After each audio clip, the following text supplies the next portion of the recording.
만나서 반갑습니다. 소중한 나 무한 행복 소나무 시간입니다. 우리 불교에서 모든 공간을 가리켜서 시방이라고 표현합니다. 시방, 모든 공간을 가리켜 시방이라고 하는데요. 원래 한문으로 쓰면 열십자의 방위방자, 그래서 원래는 십방입니다. 십방. 근데 십방 하면 좀 너무 욕 같지 않습니까? 발음이 너무 억세가지고 이제 시방이라고 표현을 합니다. 모든 공간, 이 우주의 모든 공간을 통틀어서 시방이라고 합니다. 그리고 불교에서는 모든 시간을 통틀어서 삼세라고 합니다. 과거, 현재, 미래, 그래서 삼세라고 표현을 합니다. 그래서 불교에서는 모든 공간과 모든 시간을 통틀어서 시방삼세라고 말하고 있습니다. 그래서 우리가 시방삼세 부처님과 하면서 이런 어떤 경전의 말씀이 있지 않습니까? 그래서 시방삼세, 모든 공간, 모든 시간을 통틀어서 시방삼세라고 한다. 이 시방삼세에는 수많은 불보살님들이 계시다고 합니다. 헤아릴 수 없는 수많은 부처님들께서 이 우주 법계에서 중생들을 제도하고 계시고, 또 시방삼세 수많은 보살님들께서 이 우주 법계에서 수많은 중생들을 제도하고 계신다고 합니다. 그리고 이 수많은 시방삼세 세상 속에서 지금 우리 중생들이 살고 있는 이 세계를 사바세계라고 부릅니다. 그래서 이 사바세계의 불법, 부처님의 가르침에 현재 교주가 되시는 분이 바로 석가모니 부처님이 되시겠습니다. 그래서 우리가 흔히 시아본사 서가모니불이라는 표현이 있습니다. 시아본사 서가모니불, 시아본사, 나의 본사, 근본되는 스승이란 뜻입니다. 우리 이 사바세계의 불자들의 근본되는 스승이 바로 서가모니 부처님이 되시는 겁니다.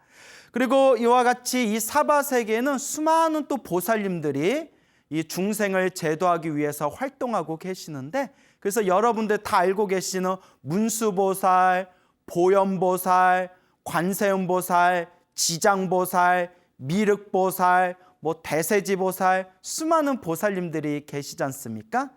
그 중에서 단연코 이 대승 불교를 믿는 불자분들 사이에서 가장 사랑받는 1순위가 되는 보살님이 아마도 관세음 보살님이 아닐까 싶습니다. 그리고 실제로 한국의 불자님들 중에서도 가장 좋아하고 의지하는 대표적인 최고 인기 많은 보살님이 바로 관세음 보살님이 되시죠. 그래서 실제로 절에 다니지 않거나 불교에 대해서 잘 모르는 분들조차도 나무아미타불, 관세음 보살, 이 두 분의 부처님과 관세음 보살, 이 두 분의 불보살님은 누구라도 다 한 번쯤은 귀로 들어본 적이 있지 않습니까? 그래서 한국 불교에서, 나아가 대승 불교권에서 불자님들이 가장 좋아하는 인기 순위 1위인 보살님이 아마도 관세음 보살님이 아시겠느냐, 그렇게 추측을 해봅니다. 그런데 예전에는 제가 왜 관세음 보살님이 이렇게 사람들에게 인기가 많지? 라는 것에 대해서 특별히 생각해 본 적이 없었어요. 그러다가 경전 공부를 하고 불교 공부를 하면서 점점 이렇게 수많은 불보살님들이 계시는데 왜 이렇게 유독 관세음 보살님이 인기가 많으실까라는 그런 개인적인 호기심이 들더라고요. 그래서 제가 첫 번째 내린 가설이, 관세음 보살 하면 딱 생각나는 게 소원성취지 않습니까? 소원성취. 살아있는 사람의 소원을 들어주시는 분이라는 그런 이미지가 좀 강하지 않습니까? 그래서 우리 불자들이 저마다 자신만의 이루고 싶은 욕망이 있기 때문에 그 욕구와 욕망을 이루고자 소원 성취라는 이미지가 강한 관세음보살님을 많이 염불하는 것이 아닐까, 관세음보살님을 많이 의지하고 많이 찾는 것이 아닐까라는 그런 개인적인 가설을 내린 적도 있었고요. 그러다가 점점 또 시간이 지나면서 문득 이런 생각이 들더라고요. 관세음보살님을 가장 좋아하는 이유 중에 하나가 우리 중생들 살아가는 게 너무 퍽퍽해서 그렇다라는 생각이 들었습니다. 이 불자들이 관세음보살님을 의지하고 관세음보살님을 찾고 관세음보살님을 가장 좋아했던 이유가 서민들이, 중생들이 살아가는 게 너무 힘들고 퍽퍽했기 때문에 관세음보살님, 그 따스한 어머니와 같은 이미지의 관세음보살님의 품에 의지한 것이 아니었을까라는 생각도 요새는 해봅니다. 그래서 우리가 관세음보살님을 흔히 대자대비 구고구난이라고 표현을 합니다. 대자대비, 크나큰 위대한 자비를 갖추시고 구고구난, 고난, 괴로울고 어려울 난, 괴로움과 어려움에서 구해주시는 분. 우리 중생들 살아가는 이 우리 인생살이에서 너무 힘들고 지쳤을 때 어머니와 같은 그런 관세음보살님을 하염없이 부르면서 보살님, 보살님, 부처님, 부처님, 대자대비하시고 구고구난, 모든 고통과 어려움에서 구해주시는 관세음보살님, 제발 저희에게 자비를 베푸시고 저희들을 행복의 길로 이끌어 주세요라는 우리 인간 근원의 어떤 본래부터 가지고 있는 그런 근원에 대한 어떤 행복을 향한 추구, 안전하고 보호받고 싶은 그런 본능에 의해서 관세음보살님을 가장 많이 의지한 건 아니었을까라는 그런 가설도 저 개인적으로 내려봅니다. 그래서 우리 불자들이 항상 힘들고 괴로울 때 자기도 모르게 입에서 튀어나오는 말이 아이고 관세음보살, 관세음보살이라는 염불이 저절로 나오지 않습니까? 그래서 오늘은 여러분들에게 이 관세음보살님의 가피와 관련된 또 재미난 이야기를 들려드리고자 합니다. 오늘도 편안한 마음으로 재밌게 들어주시면 좋겠습니다. 관세음보살님에 대한 그런 수많은 무수한 가피 이야기가 굉장히 많습니다.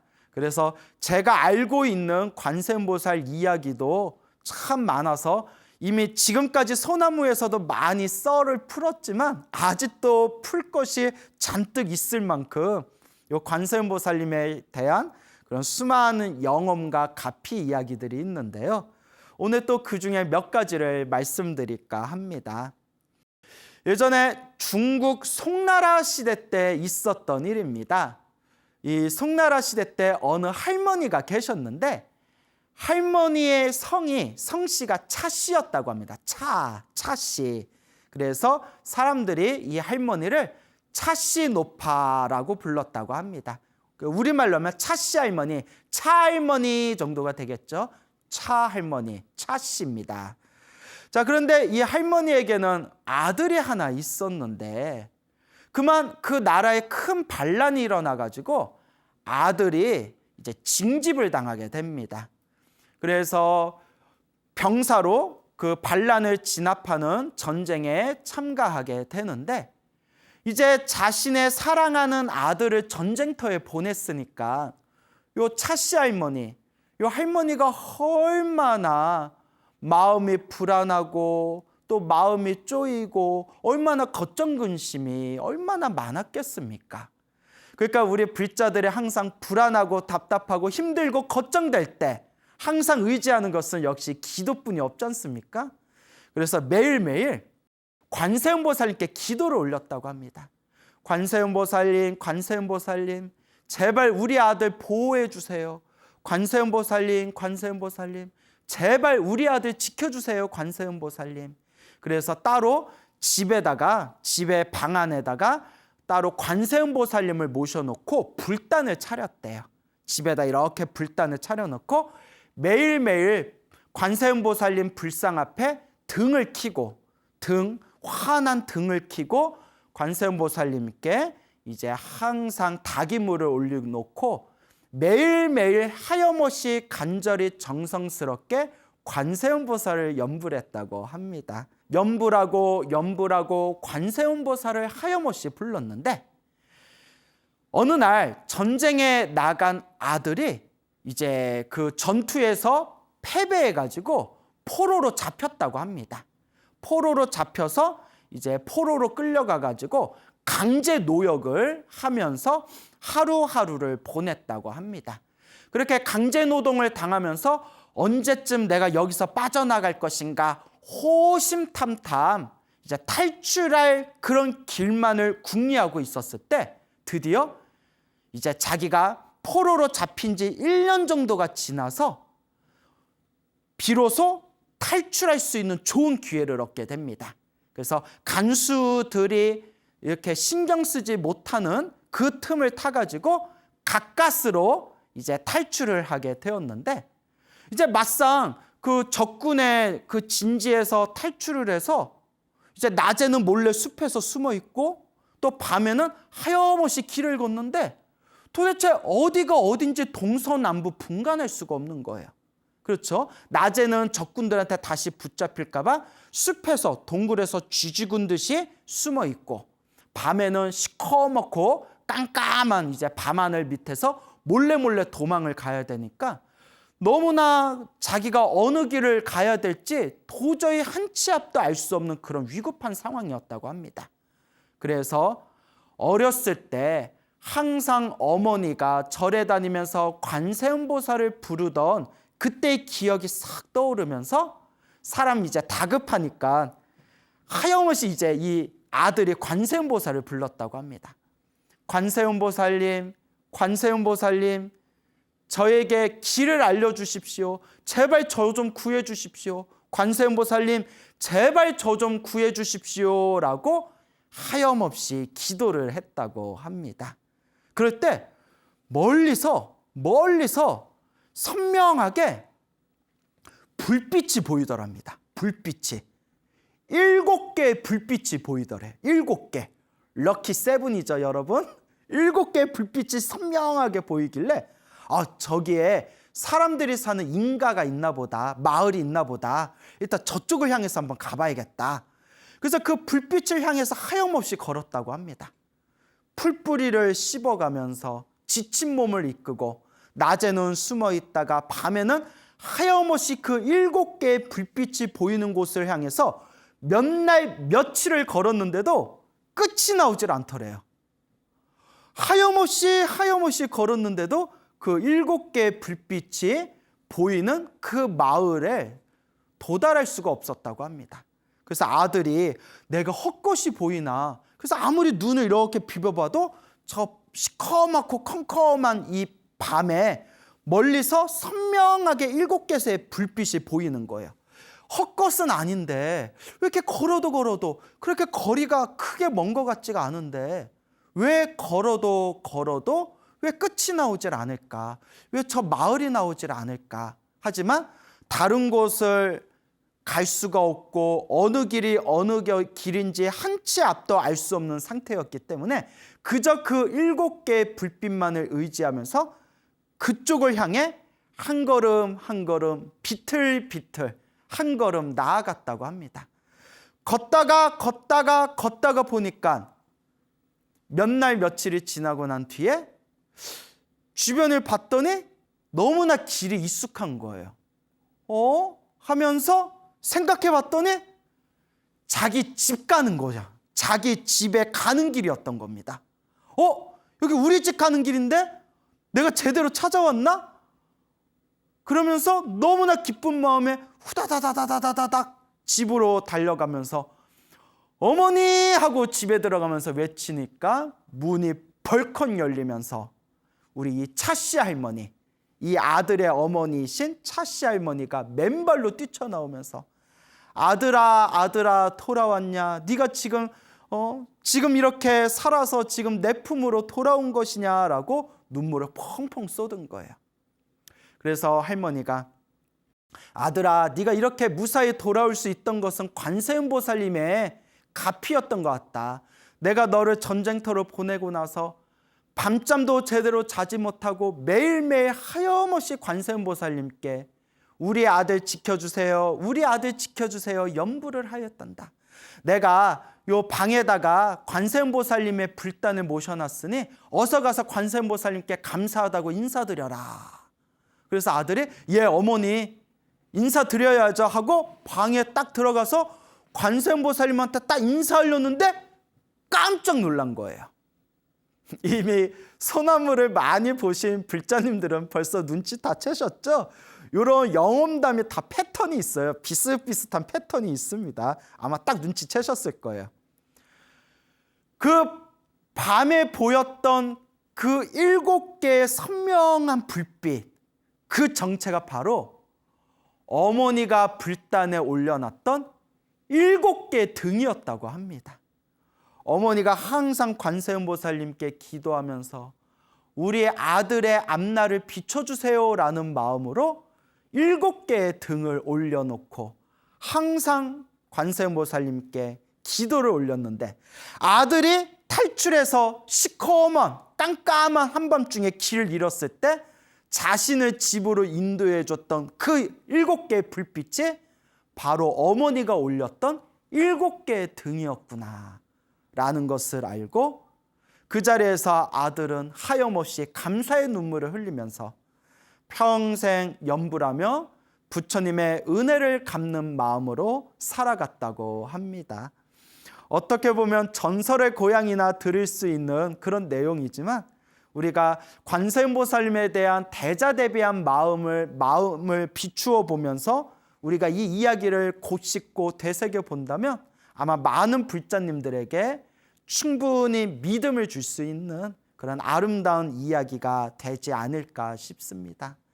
그래서 여러분들도 항상 힘들고 괴롭고 답답할 때 아이고 내 팔자야 라는 한숨이 나올 때 그 순간에 차라리 관세음보살이라고 염불을 해보시기 바랍니다. 여러분들이 힘들고 괴롭고 답답할 때 아이고 왜 이렇게 사는 게 힘드냐, 정말 죽고 싶다라는 그런 한 생각 일어날 때 차라리 내 인생을 한탄하기 전에 차라리 아이고 지장보살이라고 염불을 해보시기 바랍니다. 내가 내 업을 닦는 마음으로, 내 마음을 닦는 마음으로 불보살님의 가피와 불보살님의 대자대비한 그 은혜의 힘을 믿고 의지하면서 염불을 하신다면 분명히 그 7개의 등과 같이 불보살님의 대자대비한 그런 밝은 광명의 에너지가 여러분들을 끊임없이 행복의 길로 이끌어 줄 것입니다. 그러니까 여러분 확신을 가지시고 힘들고 괴롭고 답답할수록 꾸준히 염불하시고 마음을 닦으시기 바랍니다. 우리의 불교는 인과 어변의 가르침입니다.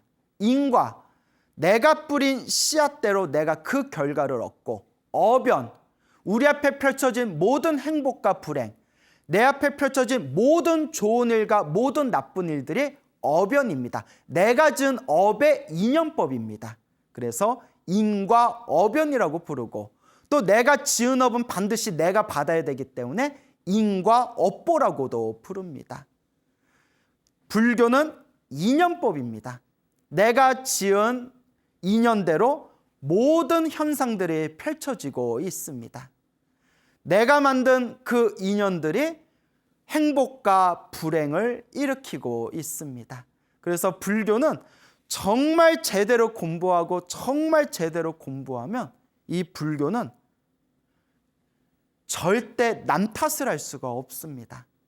제가 항상 말씀을 드리지만 내가 이렇게 힘들고 괴로움에 빠진 것도 그 깊숙이 뿌리를 살펴보면 다 내가 지었던 업의 인연들이었고, 나를 힘들고 괴롭게 한 그 사람도 그런 인간들을 만난 것 자체가 그 뿌리를 깊이 살펴보면 내가 지은 업의 인연들이었던 것이죠.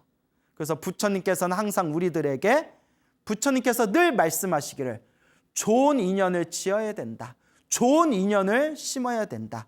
좋은 인연을 우리가 닦아 나아가야 된다라고 말씀을 하고 계십니다.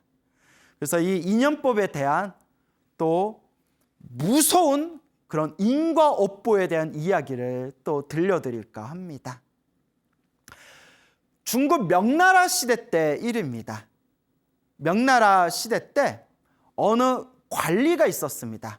어느 큰 고을을 관리하고는 그런 벼슬아치 그런 관리가 있었는데 이 관리의 이름이 초갑이었습니다.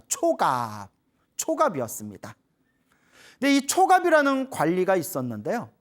어느 날 초갑이라는 이 관리가 이 초갑이 우연히 볼 일이 있어서 업무상의 볼 일이 있어서 잠시 출장을 갔다가 집으로 돌아오는 길이었다고 합니다. 그때 때마침 어느 스님이 계셨는데요.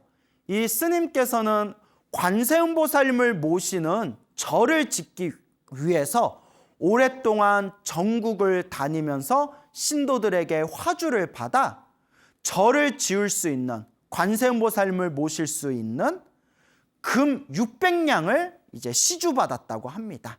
금 600냥이면 굉장히 큰 돈이겠죠.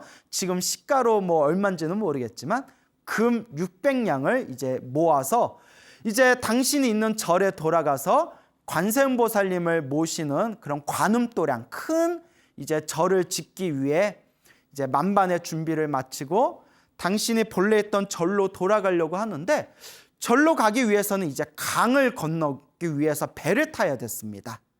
근데 배를 타야 되는데 때마침 손님들이 너무 많아가지고 당신이 배를 탈 수 있는 그런 남는 자리가 없었다고 합니다. 그래서 스님께서 내가 빨리 절로 돌아가야 되는데 또 그렇게 큰 돈을 품에 가지고 또 오랫동안 밖에 외지 생활을 하다 보면 또 위험에 노출될 수가 있지 않습니까? 그래서 첫 번째 절에 가서 여기 배 타고 제가 강을 건너야 되는데 자리가 있습니까? 근데 이제 자리 없습니다 라고 또 이제 딱지 맞고 두 번째 절, 세 번째 절 다 딱지를 맞았는데 저기 보니까 때마침 배가 하나 있는데 그 배에 관리가 하나 이렇게 앉아 있더랍니다. 아마 이렇게 관복을 입고 있었겠죠. 관리인 걸 딱 알아본 거 보니까. 근데 그 관리가 누구였겠어요? 앞에서 말한 초갑이라는 관리였습니다. 초갑. 그래서 이 초갑이라는 관리가 타고 있는 배에 자리가 좀 남아 보이길래 스님이 초갑에게 가서 솔직하게 이야기를 합니다. 이제 관리니까 나라의 일을 하는 관리니까 그래도 왠지 믿음이 갔겠죠. 그래서 스님이 저는 어디에 머무르고 있는 아무개라는 이제 승입니다. 그런데 제가 관세음보살님을 모시는 그런 관음도량 절을 하나 짓기 위해서 제가 전국을 다니며 몇 년 동안 금 600냥을 제가 화주받았습니다. 그래서 제가 이걸 들고 빨리 절로 돌아가야 되는데 지금 도무지 배에 자리가 없습니다. 혹시 자리가 있다면 저를 태워주실 수 있겠습니까? 만약에 저를 배에 태워주신다면 우리 어르신께서도 큰 공덕을 얻게 되실 겁니다. 그래서 초갑이 그 얘기를 듣고 또 이제 스님이시고 하니까 순수한 마음으로 그럼 여기 배에 자리가 있으니까 나랑 같이 합석해서 갑시다. 어서 배 타시지요 라고 흔쾌하게 초갑이 허락했다고 합니다. 그래서 이제 롤롤랄라 이제 분위기가 좋죠. 이제 배를 타고 이제 강을 건너는데 여러분 이제 중국의 강은 뭐 양자강, 황하강 뭐 이런 데 있지 않습니까? 우리나라의 뭐 한강 수준이 아닙니다. 배를 타고 이렇게 멀찍이 이제 강을 건널 때 막 몇 날 며칠을 이렇게 건너는 거예요. 근데 이제 배를 타고 나서 이제 이 초갑이라는 관리와 이제 스님이 두런두런 서로 대화를 나누다가 어느 날 이제 한밤중이 되었다고 합니다. 한밤중이 됐는데 대화하다가 한밤중이 됐는데 그날따라 막 바람이 막 세게 몰아붙이는 겁니다. 휙 하고 막 바람이 막 들썩들썩거리니까 배가 막 요동을 치는 거예요. 그 사람들이 막 다 당황하겠죠. 하면서. 그러니까 막 배가 요동치면서 사람들이 이리 흔들리고 저리 흔들릴 때 초갑도 바람 따라 이리 흔들리고 저리 흔들리다가 그만 마음이 흔들렸나 봅니다. 사람의 마음은 갈대와 같나 봅니다.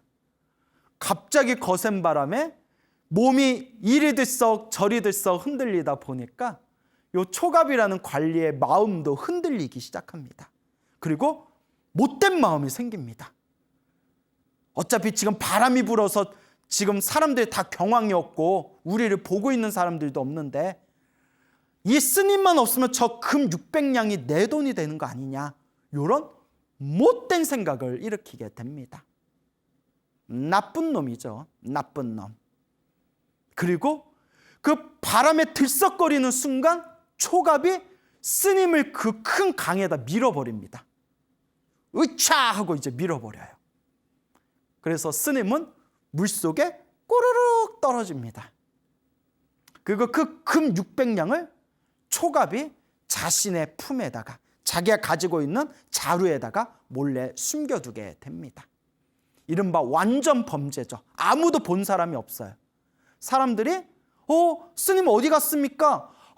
그 밤에 바람이 불 때 스님이 그 파도 구경하다가 바람에 그만 물에 빠졌어. 근데 옛날엔 그런 일들이 비일비재했고 또 관리의 말이니까 감히 사람들은 의심하지를 못했습니다.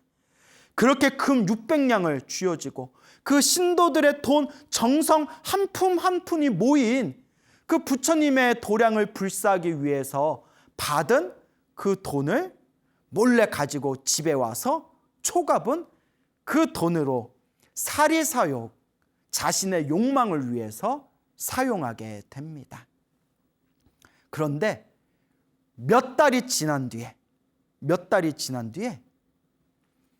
어느 날부터인가 꿈속에서 물에 빠져 죽은 그 스님이 나타나가지고 꿈속에서 자기를 향해서 내 다리 내놔라, 내 다리 내놔라는 아니고요.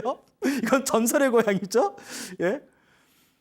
내 돈 내놔라, 우리 신도들 시주금 내놔라, 절에 도량에 불사하려고 내가 시주받은, 내가 화주받은 우리 불사금 내놔라 하고 꿈에서 자꾸 나타나더랍니다. 물에 빠져 죽은 스님이 내 시주금 내놔라, 내 불사금 내놔라, 신도들 시주금 내놔라. 근데 그게 매일매일 꿈에서 그 스님이 나타나서 돈 달라 돈 달라 하니까 이 관리가, 초갑이 미쳐버리는 거예요. 미쳐버리는 거예요. 생각해 보세요. 자기가 죽였던 사람이 꿈속에서 매일 나타난다 생각해 보세요. 미쳐버리는 겁니다. 근데 이 마음의 스트레스와 마음의 병이 깊어지다 보니까 낮에도 나타나더래요. 낮에도 이제 환상이 보이는 겁니다. 밥 먹고 있는데 스님이 쓱 나타나서 내 돈 내놔라. 또 이제 자려고 누워있는데 눈앞에 또 환상이 나타나서 내 돈 내놔라. 또 화장실에서 이제 똥 싸려고 바지를 딱 내려놨는데 내 돈 내놔라 하고 스님이 자꾸 환상이 보이는 거예요. 그래서 마음의 병이 너무 깊어져서 결국 쓰러졌답니다. 초갑이. 그래서 무당들 불러서 큰 굿을 벌였는데도 효과가 없더래요. 내 돈 내놔라. 천지신명에게 큰 제사를 올렸는데도 효과가 없더래요. 마지막에는 그 스님을 위해서 성대하게 천도제를 올렸는데도 효과가 없더랍니다. 내 돈 내놔라 하고 매일매일 꿈으로, 낮에도 환상으로 나타나는 거예요. 너무 병이 깊어져서 쓰러져서 그 마음의 병과 마음의 병 때문에 생긴 그 몸의 병으로 인해서 인사불성이 될 정도로 이 초갑은 매일매일 고통을 당하게 됩니다. 그러던 어느 날 하인이 싹 와가지고, 하인이 초갑에게, 누워 쓰러져 있는 초갑에게, 그 어르신, 그 처음 보는 웬 스님이 와서 꼭 어르신을 뵈야 된다고 하는데 그 어떡할까요? 그 초갑이 웬 스님이 나를 보자고 하지? 그래, 잠깐 한번 나를 찾아왔으니 누구신지 한번 얼굴이나 보자. 그래서 접견실에 스님을 모시고 난 뒤에 주섬주섬 일어나서 초갑이 접견실에 딱 가다가 그 자리에서 무릎이 풀려가지고 얼구머니나 하고 자리에 이제 엎어져 버립니다. 그 초갑이 무릎을 꿇고 싹싹 빌면서 제발 살려주십시오, 제발 살려주십시오 라고 울부짖는데 왜 그랬을까요? 초갑을 찾아왔다는 그 스님이 물에 빠졌던 그 스님인 거예요. 그 스님이 딱 하고 찾아온 거예요. 초갑이 놀래가지고 아이고 귀신이 드디어 나 잡으러 왔구나 하고 있는데 이 스님이 초갑에게 이보시오, 이보시오, 정신을 좀 차리시오. 나는 귀신이 아니오. 나 좀 보시오. 내 얼굴 좀 보시오. 내 손을 좀 만져보시오. 나는 귀신이 아닙니다. 나는 살아있는 사람입니다. 어르신 정신 좀 차려요. 그때서야 초갑이 딱 쳐다봤더니 아니나 다를까 자기가 분명히 물에 빠뜨려서 자기가 죽였던 그 스님인데 눈앞에 떡하니 그 스님이 생생하게 자기 눈앞에 서 있는 거예요. 어리둥절하고 있는 초갑에게 스님이 자초지종을 이야기합니다. 그날 몇 년 전에 바람이 거세게 불고 배가 뒤흔들고 있던 그때 당신이 나를 강물 속에 빠뜨렸는데 강물 속에 빠진 나는 그 순간 오직 관세음보살, 관세음보살, 관세음보살을 외쳤습니다. 그래서 여러분 평소에 염불을 많이 했던 사람은 정말 위급한 상황에 딱 처하면 자기도 모르게 염불이 나오는 법입니다.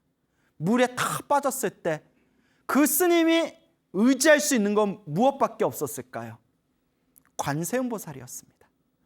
관세음보살하고 물에 빠져서 막 꾀꼬닥 막 이렇게 막 코에 물 들어가고 입에 물 들어갈 때 뭐 꾀꼬닥 할 때 관세음보살하고 간절히 외치는 순간 허공에서 관세음보살님이 싹 나타나는 환상을 보면서 정신을 딱 잃었다는 거예요.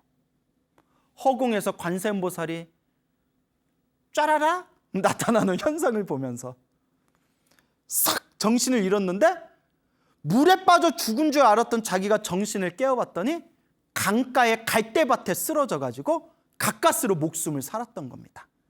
그때 때마침 배를 타고 지나는 어부의 도움을 받아 무사히 육지로 돌아와서 자기가 절로 본래 살던 절로 무사히 돌아오게 되었다. 그리고 이 모든 게 관세음보살님의 가피 덕분에 내가 살았다라는 그런 관세음보살님의 은혜와 감사함에 대한 마음으로 다시 전국을 다니면서 다시 금 600냥을 화주하여 관세음보살님을 위한 그런 관음도량, 큰 도량을 절을 짓게 되었습니다 라고 하면서 그러다가 당신이 어떻게 살고 있는지 문득 행방이 궁금해서 사방에 수소문을 해서 알아봤더니 굉장히 몸이 안 좋은 상태가 되어 죽기 직전에 이르러서 지금 쓰러져 있다라는 이야기를 듣고 내가 이렇게 일부러 찾아왔습니다. 어르신, 나는 당신에 대해서 더 이상 아무런 원한이 없습니다. 이것도 당신과 나 사이에 전생에 서로 알 수 없는 업보 때문에 일어난 일이 아니겠습니까? 나는 더 이상 당신에 대해서 원한이 없습니다. 그러니 이제 나는 멀쩡하게 살아있으니까 더 이상 마음으로 괴로워하지 마시고 남은 생애 동안 염불을 열심히 하시고 선업을 지으면서 남은 생애 동안 편안하게 사시기 바랍니다 라고 그렇게 위로를 해줬다고 합니다. 스님이 대인배야. 대인배. 나 같으면 그냥 우리 절 대웅전에다 묻어버렸을 텐데 참 대인배예요 스님이. 자, 그리고 그 스님께서 떠나고 난 뒤에도 그 스님이 살아있다는 걸 알았음에도 불구하고 초갑은 너무나 병이 깊어져서 결국 그 자리에서 일어나질 못하고 며칠 후에 세상을 떠나버렸다고 합니다. 결국은 죽은 거죠. 근데 이 비극이, 이 집안의 비극이 여기서 끝난 게 아닙니다. 이 초가백의 아들이 있었는데 아들이 굉장히 똑똑하고 총명하고 학문이 깊었다고 합니다. 근데 이 초갑의 아들이 아버지가 죽은 뒤로 자기가 집안을 다시 되살려 보겠다고 과거 시험에 응시를 했는데 그 우연히 큰 부상을 입어가지고 과거에 응시해 놓고 시험을 치르지 못했다고 합니다. 너무나 우울하고 너무나 서러워서 가슴의 우울함을 조금이나마 씻겨내고자 저 강가에 나가서 강을 바라보며 거닐고 있었을 때 호련히 집채만한 파도가 밀려와서 이 초갑의 아들을 덮쳐 초갑의 아들은 결국 물에 빠져 익사하게 되었다고 합니다. 이 소식을 들은 수많은 사람들이 이 사연을 알고 있는 사람들 사이에서 입소문이 퍼지기를 초갑의 욕심으로 인해서 저 집안이 저렇게 몰락하게 되었다. 이게 다 인과응보다라고 사람들을 입을 모아 한탄했다고 합니다.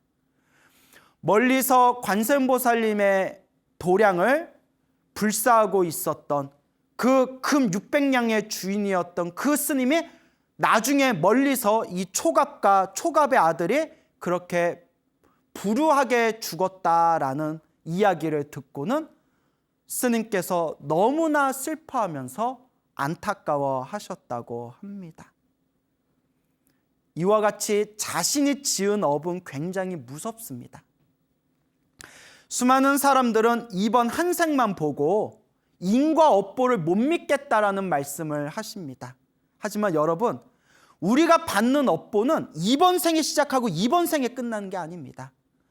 과거 전생과 이번 생과 다음 생까지 자신이 지은 업이 윤회의 수레바퀴에서 끊임없이 돌고 있습니다.